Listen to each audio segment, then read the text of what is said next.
ThekarmicDF. What is up, guys? This is your girl, the Karmic DF from TikTok, back to you again with another video. This is going to be tough love, but in the nicest way, because we want healthy relationships, right? That's the end game, that's the goal. So this is going to be a respectfully the truth, what you need to know in order to stop sabotaging good, healthy relationships. And, you know, before you take that sideways, I had to learn this on my own. And believe me, I sabotaged a lot of relationships. Granted, like, a lot of my relationships were toxic too, but it takes two to tango, you know? And if we want somebody who's solid, emotionally available, loving unconditionally, that meets the needs and requirements that we need in order to feel safe and comfortable in that relationship, then we've got to do our part of the work in order to get a relationship that fits us, that suits us, and that makes us happy. We do not have to settle like the world has taught us to believe. There's a lot of toxic advice out there that does not serve us at all, and it keeps us stuck in the same loop. So if you're ready to stop dating people that take from you, or stop dating people that actually don't fill your heart, then this is the video for you. So please leave me a like, comment if you enjoyed this video and whatever videos you want in the future. Please subscribe and hit that notification bell for more videos and more content. And as always, let's get into it. So just a quick backpedaling for a second. If you see, I'm hearing the saying, those that don't know history are doomed to repeat it. It's kind of the same vibe for relationships. And I see this in a lot of female support groups. Obviously, I can't speak for men. We obviously experience different things. But when it comes to women support groups especially, and now my throat's clogging up. See, I don't feel like women know how to speak up for themselves and what they want, which is the point of this video, by the way. But what I see in a lot of groups is two things. One, you're going to people you don't even know instead of just talking to your spouse, which is a big red flag that you feel the need that you can't talk to your spouse. But more important right now is number two, what these people have to say and how serious y'all take it, respectfully. And again, I'm not trying to attack. I'm simply making you realize that you have the answers. Outsiders don't. They only know from their limited perception of their own relationships, their own past connections. And I ask you to take it a step further. Do you know what their relationships looked like?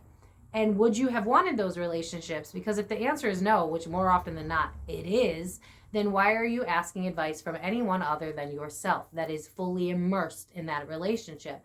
Because a lot of times in these Facebook support groups especially, I'll see a woman that's like, he didn't answer my text for like 4 hours. And you have just hundreds of girls that are like, you need to leave him, F that man, queen, you deserve better, yada, yada, yada. Meanwhile, I understand, I get it kind of, but he could have been working, he could have been taking a nap, he could have had something more pressing than answering your text to build up your self-esteem. Again, we're going to get a little rough on this video, I'm sorry, so if you're easily triggered, this may not be the video for you, and it's okay to take a step back until you're ready to hear this.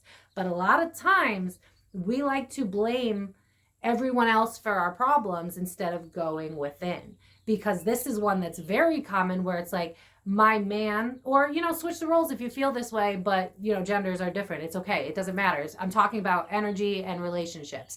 If you're the type of person that's like, well, I can't be with someone that doesn't text me 24/7, I ask you to take that a step further and ask why that is to begin with. Did you have a spouse that, or a parent even, someone in your life that used communication as a manipulative tool? And so now you're triggered at the very thought of communication because in the past it was used for manipulation.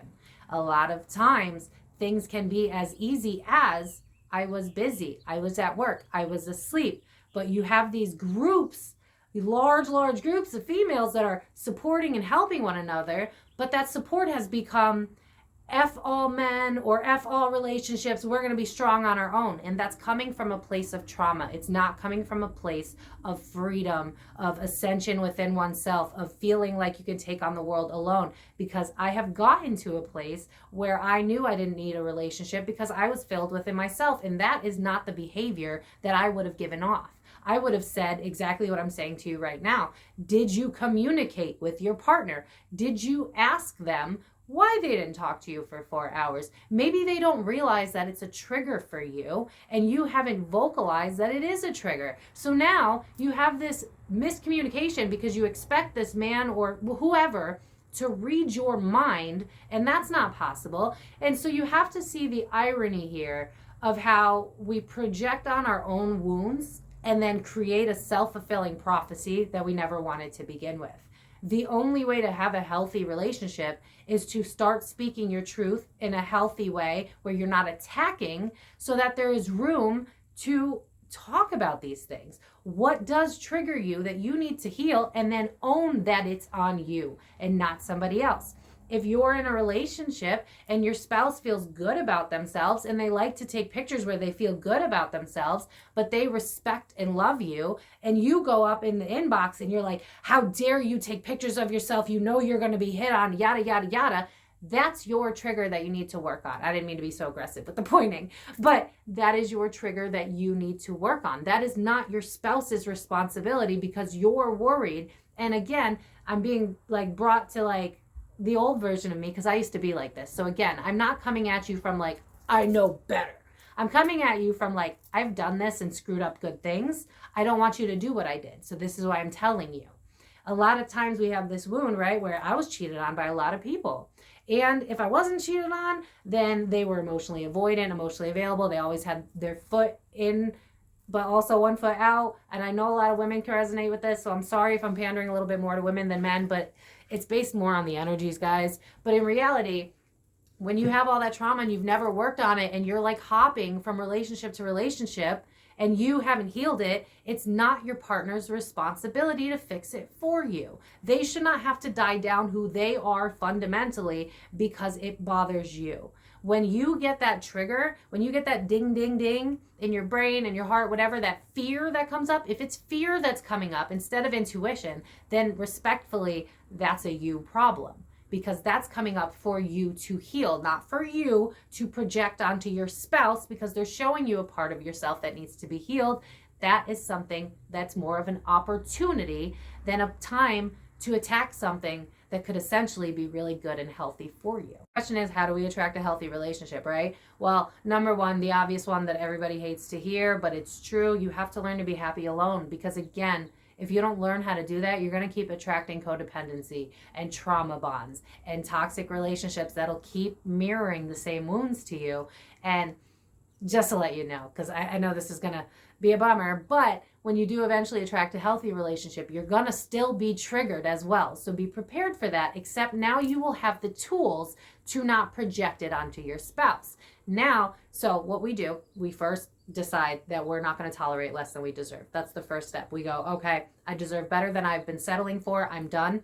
Then we stay single and we go within. Then we surrender to the universe. The universe is going to bring you who's right for you. I promise you that. What is meant for you will never miss you. So in the meantime, work on loving yourself. What do I like? What do I not like? What do I want to tolerate? What do I think is non-negotiable? What matters to me? What is something that I can meet someone halfway on? We need to be asking bigger questions, because if you want a relationship that's going to last the rest of your life, you need someone who's a solid friend, who's a solid companion, who has your back, that doesn't make you feel anxious and triggered.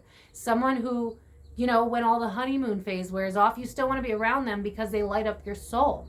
As a society, we've been taught to settle, to think logically, to think without our heart. Women especially, your intuition knows within the first couple of days to a month whether or not you're going to make it with that person. But more often than not, women ignore that because either they want to be in a relationship and they're semi-codependent, which again, not judging, or they've been taught not to listen to their heart, they've been taught to listen to their head, and they logic themselves to death and string themselves along into a relationship that ends up being a year to 5 years. That could have been a week. And I remember in the beginning of my dating, people used to laugh at me all the time because they're like, oh, Mindy, you always date for like a month and then you dump people. Like, you can't ever have a serious relationship. Wrong. I knew what I wanted and I wasn't willing to settle. So after a month, like, I had this attitude I highly don't recommend because it's not healthy, but I did have this attitude back in my 20s where it was like, it's a 1 month trial period. I will give you a month, and if we don't mesh, go, peace be with you. Like, it was just like that. And that's kind of the attitude that you need to get into, where you realize you're good alone and you're looking for someone that's going to add to your life. And regardless of who that person ends up being, to an extent, they're going to trigger you because it's going to help you heal. That is all relationships. But when you take that trigger personally and you blame that person instead of looking at yourself first, and I'm not saying that there aren't unhealthy people in the world. Of course there are unhealthy people in the world, and you are going to attract a shit ton of them if you don't heal yourself first, if you don't go within, like I said earlier. But assuming that you've done that you've said enough is enough, hey universe, this is what I'm looking for, I refuse, and listen, the universe will uno reverse you, and they'll be like, are you sure? And they'll send you another trigger. So be mindful on that when you have that moment where you're like, I decide to choose myself, I'm going to go within, I'm going to take some time, figure out what I want, what I don't want. You will still be sent, are you sure, people? So don't fall for it, okay? Just a warning, because it happened to me. And even if you do fall for it, like let's say you do, just leave the moment that you know and accept that it was another lesson that made you realize again that you are exactly where you need to be, which is focusing on yourself until you find the right person. Because again, it blows my mind that we all kind of have this, most of us, I'm pandering to the majority, not the minority. I'm sorry if you feel left out. But most of us kind of had this idea that like we'd fall in love, get married, have our happily ever after, right?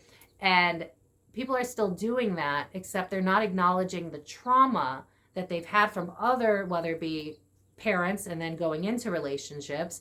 And so they dump all their trauma onto their spouse, and then that's why that relationship never works. And that's why someone's on marriage number 3 and you think they're broken. Kind of.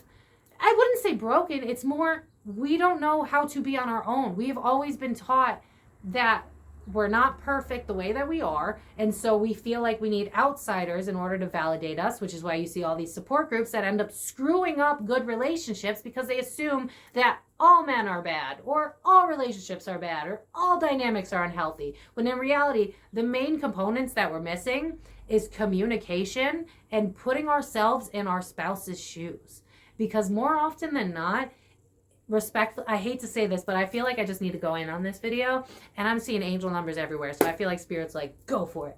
Respectfully, stop projecting your shit, because I did that so much. And listen, like, I did it from a place of love, because like I loved really hard. Like, my heart can never be shut off no matter how many times people hurt me. The problem was, it's not my spouse's job to make me feel secure. It's my job to do that. If you're not texting me because you're busy and that triggers me, then that's an opportunity for me to look at myself. If you post a picture of you flexing and girls are loving that picture, but I know that you love me more than anything and you've shown nothing but love to me, that's a trigger. That's an opportunity for me to learn about myself. That is not an opportunity for you to put your trauma onto your spouse. And that is why you keep seeing these relationships where you're like, oh, they're so perfect, why did they fail? Because we're all coming into it with our traumas and our codependency, and we're expecting our spouse to mold to fit what we need, when in reality, we need to fix ourselves so that we can find someone that naturally matches us. And then you will be happy. You will feel lighter, because that person will feel more like a friend. That person will understand you. You've already stood up to the fact that you want what you want, and they have to be healthy things. Don't be crazy about it. Don't be like, I want a man that only focuses on me and never talks to any woman ever in his life. He can't have girlfriends. You're not going to get that guy. I'm sorry.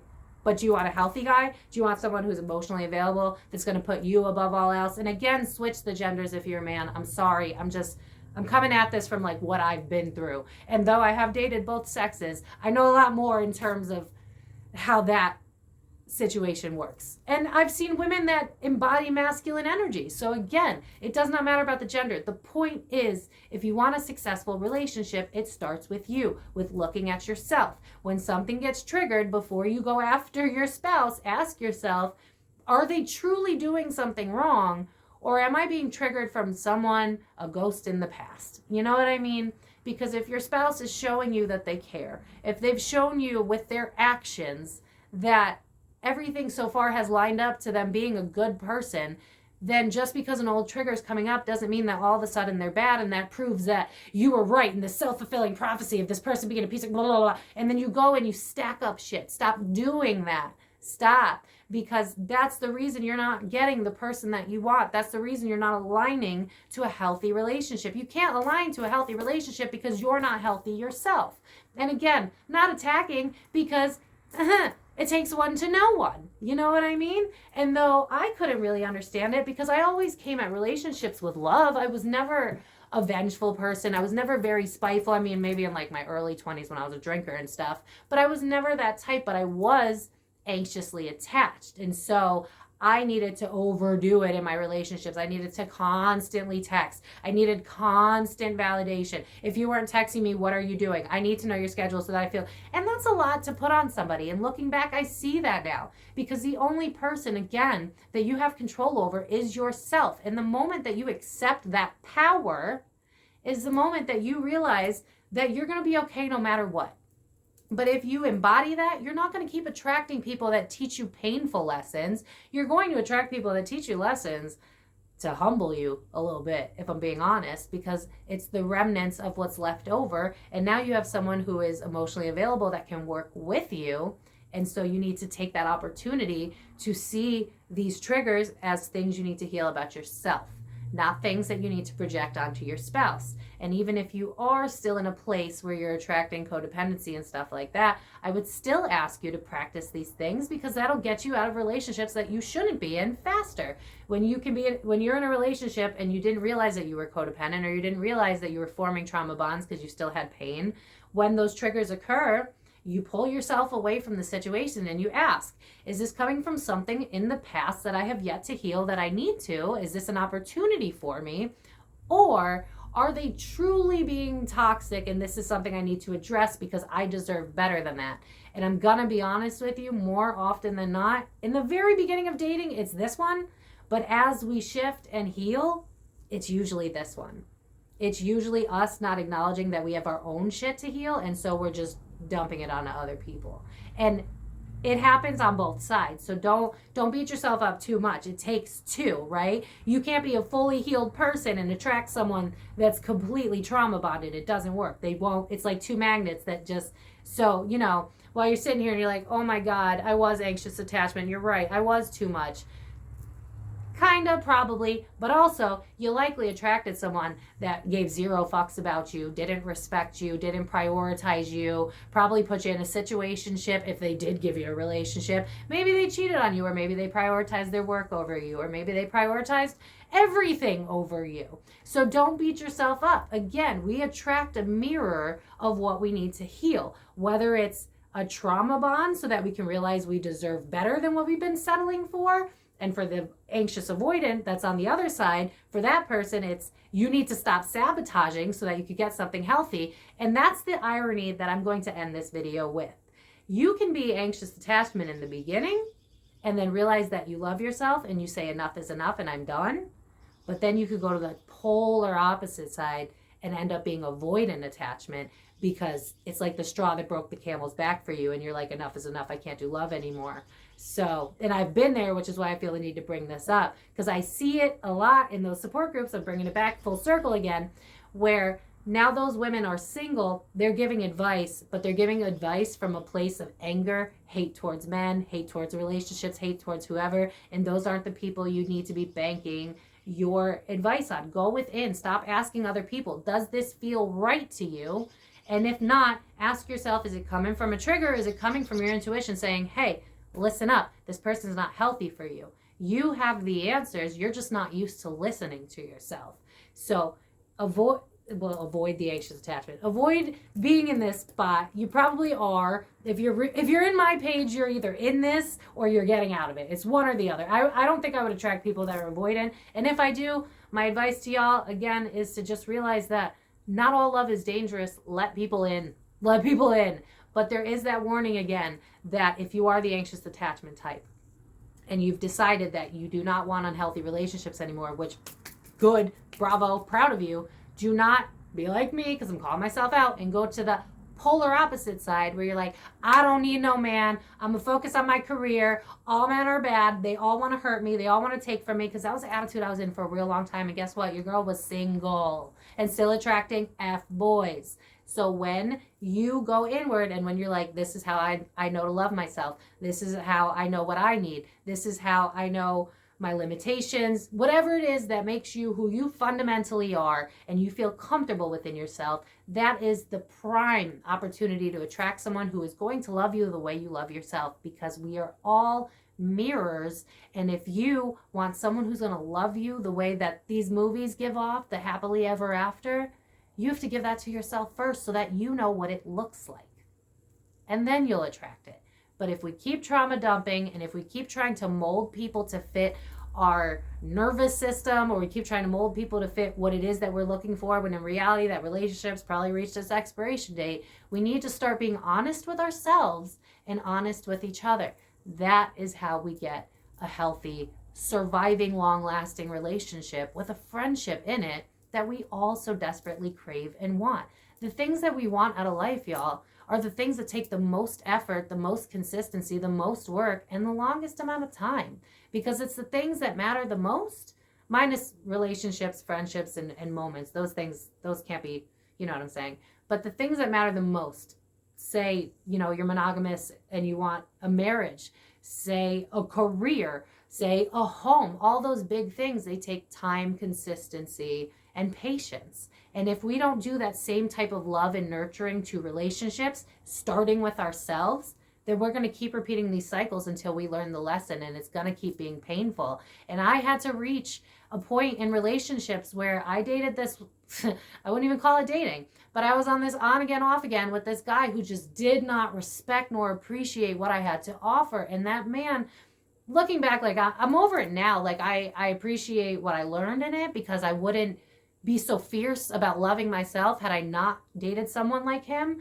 But I attracted someone who was incredibly emotionally avoidant, that gaslit the shit out of me because he didn't know how to tap into his emotions. And again, that's his trauma, but we both screwed up. He should have said, I'm not ready for a relationship and I can't humor you, but he still wanted to have one. And that is the problem. When we are in trauma, when we're not working on ourselves, we should not be dating, because then we are hurting ourselves and we are hurting other people. Technically, I probably shouldn't have been in that relationship, although it taught me a lot.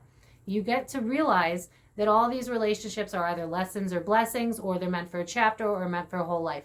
But if you see them as people that you, how do I word this, Spirit?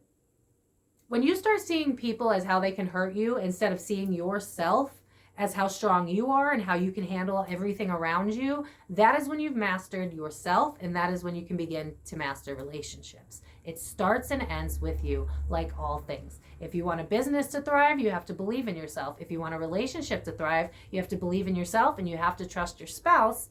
And if there's any inconsistencies, or there's anything going on inside of you, then you need to talk to them. The amount of times, and I'm going to leave it at this, the amount of times I just see people going to other people to talk about their relationships, and then I see comments and it's like, have you talked to your spouse about it? And they're like, no. Who would be the best person to have that conversation with if it's about your spouse? We need to stop thinking that the answers to our problems, first of all, lie outside of us, because more often it's within us. But second of all, if it's involving a partner, how the hell is your partner going to get better and know if you don't talk to them about it?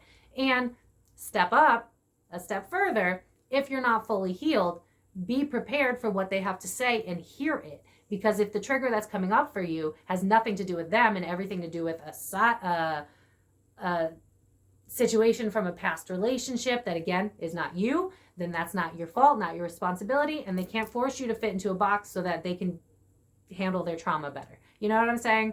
I hope this made sense. This was a little all over the place, but I feel like it's just like coming through me as I'm saying it. I don't feel like this was prepared. I just got this like nudge to talk about it. I feel like, because right now Mercury retrogrades at beginning to ending, but this is timeless, so whenever you see it, whatever. But as we're reflecting and as we're really thinking about, you know, what we've settled for and what we no longer want to take part in and what we know love can be, it starts with us. And we have to take accountability for our own flaws and our own faults and stop projecting that onto other people, because the game ends with you. When you are firm in yourself, when you feel good within yourself, when you can get to a place when you're in a relationship, you get triggered and go, hold on, babe, I need a second. And then you're like, where's this coming from?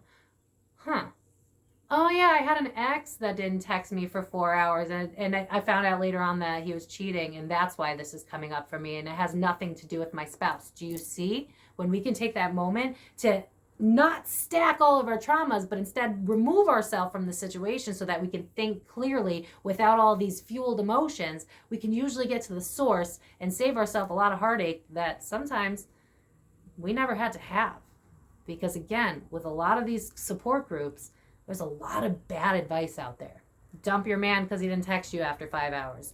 Dump your man because he hung out with his guy friends and you wanted to see him. It's just, y'all, the only person you have control over is yourself, and you need to remember that. And if your man wants to go and do stuff, or your girlfriend wants to go and do stuff, then make a life of your own. Stop making your life about your spouse. That's more often the biggest problem of them all. We get into relationships even after we've healed, and we start to make our lives about that person. Your life is about you, and that person is supposed to add to your life. It's, I hate to say it, it's fucked up, but I don't mean it this way. It's kind of like an accessory, you know? You don't need a purse, but you love the purse. It was your favorite purse. You bought it because it was expensive and pretty and nice, and you love it, and it's happy. You know what I mean? It's like that. You don't need the purse. You don't need the person. The person adds to your life.